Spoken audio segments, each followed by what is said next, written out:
এই দুই ধরনের মেয়েকে বিয়ে করলে আপনি কখনো জীবনে শান্তি খুঁজে পাবেন না, আর আপনার জীবন ধ্বংস হবেই হবে। নাম্বার ওয়ান, লোভী মেয়ে। আপনি যদি কোনো লোভী মেয়েকে বিয়ে করেন তাহলে আপনি পুরো ফেঁসে গেলেন।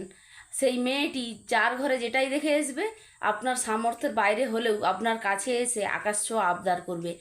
আপনি যদি না দিতে পারেন বা না বলে দেন, তখনই ঘরে ঝগড়া অশান্তি হবে, আপনার জীবনকে নরকের থেকেও জঘন্য করে তুলবে। নাম্বার টু, দুশ্চরিত্র নারী।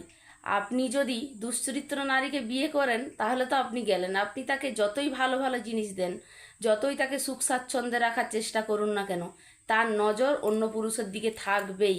সে কখনোই আপনার হয়ে আপনার সংসারে টিকে থাকতে পারবে না। সে সব সময় বাপের বাড়ি যাই বাপের বাড়ি যাই করতে থাকবে।